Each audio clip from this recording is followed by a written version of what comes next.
Hello বন্ধুরা, কেমন আছেন সবাই? আজ চলে এসেছি রসের পিঠা নিয়ে।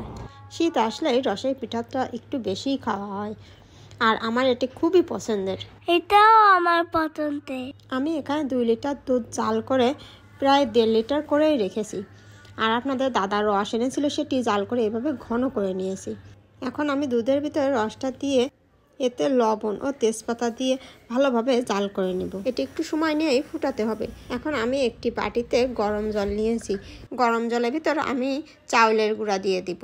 এ পর্যায়ে আমি লবণ দিয়ে একটি ব্যাটার তৈরি করে নেব। দেখুন, এই ব্যাটারটা কিন্তু আমার তেলের পিঠার মতন অতটা ঘন হবে না, একটু পাতলাই হবে। আজ আমি মাটির ছাঁচেই পিঠাটা তৈরি করব। আসলে আমার কাছে লোহার ছাঁচ ছিল না, সেজন্য আর কি এটা নিয়েই তৈরি করে নিলাম। প্রথমবারের মতন আমি মাটির ছাঁচেই তৈরি করলাম। যাই হোক, পিঠাটা দেখুন আমার কত সুন্দর হয়েছে। এখন আমি পিঠাটা আগে থেকে জাল করে রাখা দুধ ও রসের মিশ্রণের ভিতরে দিয়ে দেব। পিঠাটা কিন্তু গরম থাকা অবস্থায় দিয়ে দিতে হবে, তা নাহলে ভালোভাবে ভিজবে না। আর এভাবে দিয়ে আমি ঢাকনা বন্ধ করে দেব। আমি একে একে সবগুলো পিঠাই তৈরি করে মিশ্রণের ভিতর দিয়ে 2 ঘন্টার মতন ঢাকনা দিয়ে রেখে দিতে হবে, তা নাহলে পিঠাগুলো কিন্তু ভালোভাবে দুধ আর রসের সাথে ভিজবে না। আমরা কিন্তু চিতই পিঠাটা নারকেল দিয়েও খেয়ে থাকি। এখানে একটি নারকেল কুড়িয়ে নিয়েছি।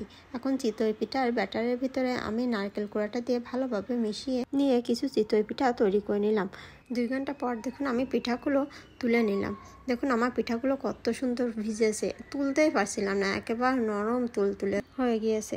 আজ এ পর্যন্তই, সবাই ভালো থাকবে।